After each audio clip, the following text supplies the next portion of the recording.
우리에게 주시는 하나님 말씀은 고린도전서 14장 13절에서 25절입니다.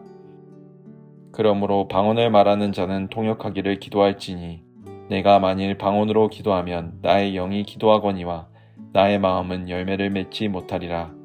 그러면 어떻게 할꼬? 내가 영으로 기도하고 또 마음으로 기도하며 내가 영으로 찬미하고 또 마음으로 찬미하리라.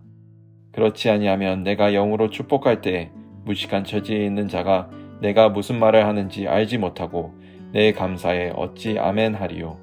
너는 감사를 잘 하였으나 그러나 다른 사람은 덕세움을 받지 못하리라. 내가 너희 모든 사람보다 방언을 더 말함으로 하나님께 감사하노라. 그러나 교회에서 내가 남을 가르치기 위하여 깨달은 마음으로 5마디 말을 하는 것이 1만마디 방언으로 말하는 것보다 나으니라. 형제들아, 지혜는 아이가 되지 말고 악에는 어린 아이가 되라. 지혜에 장성한 사람이더라. 율법에 기록된 바 주께서 가라사대 내가 다른 방언하는 자와 다른 입술로 이 백성에게 말할지라도 저희가 오히려 듣지 아니하리라 하였으니 그러므로 방언은 믿는 자들을 위하지 말고 믿지 아니하는 자들을 위하는 표적이나 예언은 믿지 아니하는 자들을 위하지 않고 믿는 자들을 위함이니 그러므로 온 교회가 함께 모여 다 방언으로 말하면 무식한 자들이나 믿지 아니하는 자들이 들어와서 너희를 미쳤다 하지 아니하겠느냐. 그러나 다 예언을 하면 믿지 아니하는 자들이나 무식한 자들이 들어와서 모든 사람에게 책망을 들으며 모든 사람에게 판단을 받고 그 마음에 숨은 일이 드러나게 되므로 엎드려 하나님께 경배하며 하나님이 참으로 너희 가운데 계시다 전파하리라. 아멘. 고린도 교회는 여러 은사 가운데 방언을 가장 우월한 은사라 여기고 무분별하게 남용하였습니다. 그것으로 인해 방언을 받지 못한 성도들에 대한 차별도 있었을 것입니다. 사도 바울은 그런 고린도 교회 성도들을 향해서 은사를 사모하되 눈에 띄는 은사보다 교회에 유익이 되는 은사를 사모하라고 권면했습니다. 그래서 방언보다 예언을 사모하라고 말합니다. 여기서 예언이란 것은 다른 사람의 미래에 대해 점지해 주는 것이 아니라 하나님의 말씀을 잘 풀어서 권면하고 위로하는 것이라는 점, 지난번 설명을 통해 잘 알고 계실 것입니다. 일단 방언은 사람들이 알아들을 수가 없고 당사자에게만 유익한 것이지만 예언은 듣는 모든 사람에게 유익을 주며 교회의 덕을 세우기 때문에 권장한다는 것입니다. 그렇다고 방언을 아예 사용하지 말라는 이야기는 아닙니다. 어떤 분은 바울 자신도 방언의 은사를 받지 못해서 이런 이야기를 하는 것이 아닌가 오해를 하십니다. 그런데 18절을 보시면 내가 너희 모든 사람보다 방언을 더 말함으로 하나님께 감사하노라 이렇게 말합니다. 이것은 사도 바울이 고린도 교회 성도들보다 방언을 더 잘한다고 자랑하기 위해서 말한 것이 아닙니다. 자신이 방언을 하지 못함으로 시기하여 이런 말을 한다는 그런 오해를 불식시키기 위해서 한 말이었습니다. 바울 역시 방언의 은사를 받았고 방언을 잘 사용하지만 다른 은사보다 상대적으로 방언을 가장 높은 은사로 여기는 것은 잘못되었기 때문에 교회의 덕을 위해서는 방언보다 예언을 하라는 것입니다. 바울이 말하고자 하는 의도를 잘 파악하셔야 오해 없이 각자가 받은 은사를 은혜 가운데 잘 활용할 수 있을 것입니다. 13절에 보시면 그러므로 방언을 말하는 자는 통역하기를 기도할지니, 방언을 하지 말라는 것이 아니라 방언을 한다면 더불어 통역의 은사를 구하라는 것입니다. 통역의 은사를 구하여 방언 기도가 어떤 하나님의 뜻이 담겨져 있는지 구해야 한다는 것이죠. 그 이유를 14절에서 말합니다. 내가 만일 방언으로 기도하면 나의 영이 기도하거니와 나의 마음은 열매를 맺지 못하리라. 방언 기도는 영으로만 드리는 기도이기 때문에 자신의 이해와 깨달음, 인격의 변화에는 아무런 영향을 미치지 못합니다. 즉, 영과 관계될 뿐 내 본성의 가장 중요한 부분인 마음은 활동하지 않은 채로 여전히 남아있다는 것입니다. 그래서 통역의 은사를 구하라는 것인데요. 실제 방언을 통역하시는 분을 뵌 적이 있습니다. 어떤 분의 방언을 통역하시는데 전혀 생각지 못한 나라를 중보하는 기도였습니다. 그것을 통해서 우리의 기도가 우리의 삶의 영역만을 위해서 기도하는 것이 아니라 나라를 넘어 세계 열방을 위한 기도로 쓰임받길 원하시는구나 생각하게 되었습니다.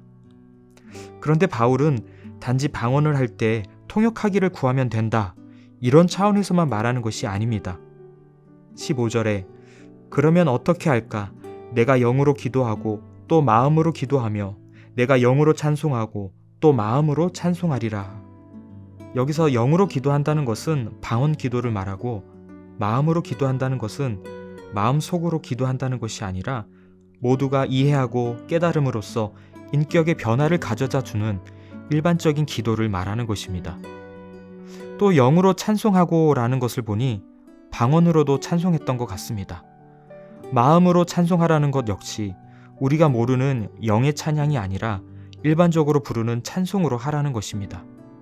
방언으로 기도하고 방언으로 찬양하는 것이나 또는 일반적으로 기도하고 찬양하는 것을 둘 다 인정하지만 바울의 강조점은 일반적인 기도와 찬양이 있었습니다. 이것은 유독 성령의 은사에 열광하고 특히 방언의 우월감에 빠져있던 고린도 교회 성도들의 안목을 바로잡기 위한 사도 바울의 현명한 권면인 것입니다. 사도 바울은 방언의 유익에 대해서는 인정합니다. 17절에 너는 감사를 잘하였으나 그러나 다른 사람은 덕 세움을 받지 못하리라. 방언의 은사를 받은 사람이 개인적인 유익을 누림으로 하나님께 감사할 수 있으나 공동체의 덕을 세우는 데에는 솔직히 무관하다는 것을 말하고 있습니다. 그런 차원에서 예언이 방언보다는 낫다는 것입니다. 19절에 그러나 교회에서 내가 남을 가르치기 위하여 깨달은 마음으로 5마디 말을 하는 것이 1만 마디 방언으로 말하는 것보다 나으니라. 아무리 알아듣지 못하는 방언으로 몇 시간 기도해 준들 무슨 소용이 있겠습니까? 하나님의 말씀으로 위로하고 권면하는 그것이 몇 마디 되지 않을지라도 다른 사람에게는 큰 유익이 되며 덕을 세울 수 있다는 것입니다. 그런데 고린도 교회 성도 일부 중에는 공동체의 덕을 세운다고? 난 그런 거 몰라. 나는 계속해서 방언만 할 거야. 아니, 방언이 잘못됐다면 하나님께서 왜 주셨겠어? 그리고 방언으로 기도하면 사람들이 신기하다고 얼마나 관심을 많이 갖는다고. 이게 안 믿는 사람들 전도하는데 더 도움이 많이 될걸? 이렇게 생각하는 사람들이 있었던 것 같습니다. 여기에 바울은 이렇게 말합니다. 20절에 형제들아 지혜에는 아이가 되지 말고 악에는 어린아이가 되라. 지혜에는 장성한 사람이 되라. 이 한 구절을 놓고 보면 앞뒤 문맥과 상관없이 불쑥 튀어나온 문구처럼 보입니다. 그러나 바울의 이러한 권면은 문맥과 상관없이 갑자기 나온 어구가 아니라 철저히 고린도 성도들이 지닌 잘못된 은사관을 지적하는 맥락에서 나온 것입니다. 악에는 어린아이가 되라는 이것은 순진한 아이처럼 악에 물들지 않아야 한다는 뜻입니다. 여기서 어린아이는 긍정적인 의미로 쓰였습니다. 하지만 지혜에는 어린아이가 되지 말고 여기서 어린아이는 유치하고 연약한 자라는 부정적인 의미로 쓰였습니다. 바울은 방언 은사에 극도로 치우쳐 있는 고린도 성도들의 모습이 지혜에 있어서는 어리석고 유치한 어린아이의 모습과 같다고 말하고 있는 셈입니다. 그런 의미에서 본다면 은사를 사용하되 그 은사의 진정한 목적에 부합되지 않게 사용하는 것, 그것이 바로 악 그 자체라는 의미가 됩니다.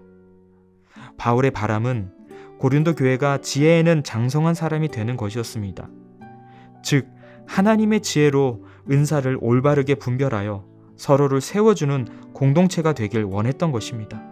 한편으로 이러한 신령한 은사가 믿지 않는 사람들에게 표적이 되어 전도하는 데 도움이 될 거라 생각한 사람들이 있었던 것 같습니다. 여기에 대해 23절부터 25절까지 바울이 말하기를 방언은 일시적인 표적이 될 수는 있지만 결국 사람들이 알아듣지 못하여 나중에는 미쳤다는 오해를 살 수 있고 전혀 유익이 되지 못한다고 말합니다. 오히려 하나님의 말씀을 풀어서 전하는 예언이 사람들로 하여금 마음의 숨은 일, 즉 죄악이나 우울한 마음, 공허하고 불안한 인간의 연약함이 드러나 하나님께로 인도하는 데 쓰임받을 수 있다는 것입니다.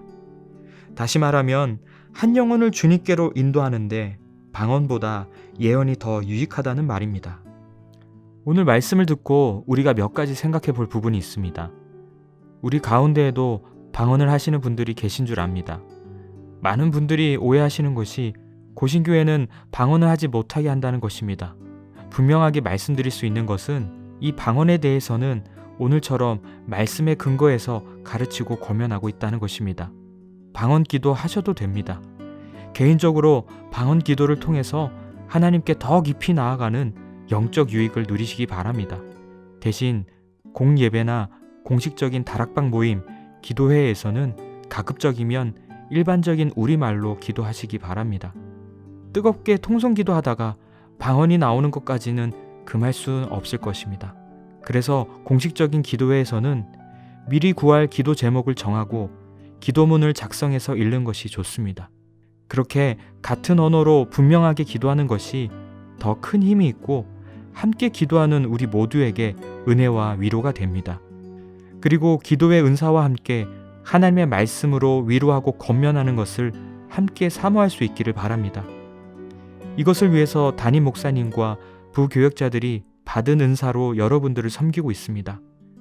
매주 주일 예배 때나 수요 예배, 새벽 기도회 때 풀어주시는 말씀을 통해 받은 그 은혜를 다락방언과 주변 사람들과 함께 나누십시오.